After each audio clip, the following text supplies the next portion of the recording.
चुनाव आयोग की निष्पक्षता के बारे में अब कुछ भी कहना बेकार है। दंतहीन है, तर्कहीन है, कोई शक्ति नहीं है, वो कहीं दिखता नहीं है। वो उसकी भूमिका केवल चुनाव की मीटिंग करने की और पैरामिलिट्री फोर्सेस भेजने की, अधिकारियों को ट्रांसफर, यही सब रह गया। मैं ये क्यों कह रहा हूं? मैं ये इसलिए कह रहा हूं कि इलेक्शन अनाउंस आप कर रहे हो, उससे कुछ दिन पहले एक गवर्नमेंट एक स्कीम लेके आती है कि 10,000 रुपए महिलाओं के खाते में 1,10,00,000 महिलाओं के खाते में 10,000 रुपए दिए जाएंगे। वो एक बार में 21 लाख लोगों के अकाउंट में ट्रांसफर करती है और उसके बाद चुनाव घोषित हो जाता है।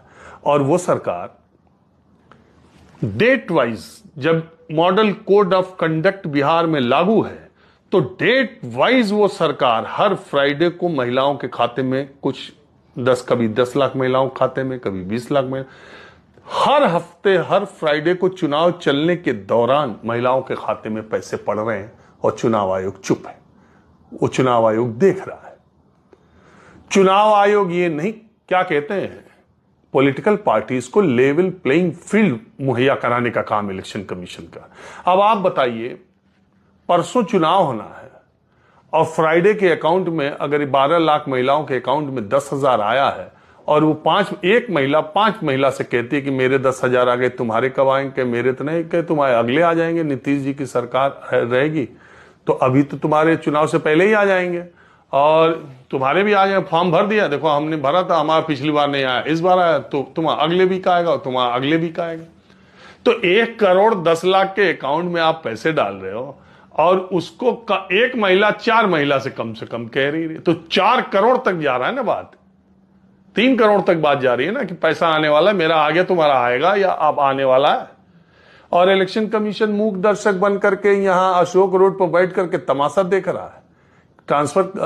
पैसे ट्रांसफर होते जा रहे हैं। ऐतराज इस बात पर भी नहीं है। ऐतराज इस बात पर है कि इससे पहले की गैर बीजेपी सरकारों की ऐसी योजनाओं को चुनाव आचार संहिता लागू होने के बाद इलेक्शन कमीशन ने रोका भी है। तो फिर इस बार क्यों नहीं रोका? यह भूमिका उसकी क्या है?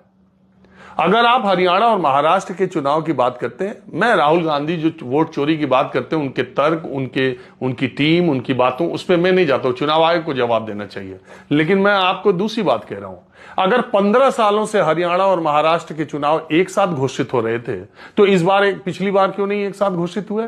क्यों महाराष्ट्र की सरकार को यह फैसला लेने का कि वो लाड़की बहना योजना के तहत महिलाओं के खाते में पैसा डालेगी?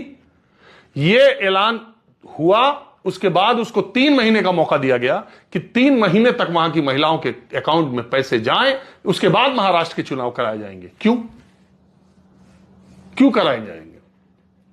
जब 2019 में दोनों के चुनाव साथ हुए, 2015 में 2014 में दोनों के चुनाव साथ हुए, 15 सालों से 3 बार से दोनों हरियाणा महाराष्ट्र के चुनाव एक साथ हो रहे थे, तो फिर चुनाव आयोग का क्या तर्क है, क्यों उसने महाराष्ट्र में लेट किया?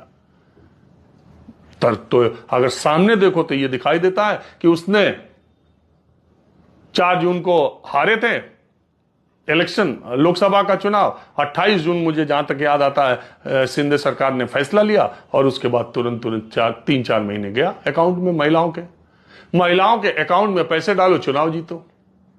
ये अच्छा तरीका निकाल लिया शासन में बैठने वाले लोगों ने। अगर दिल्ली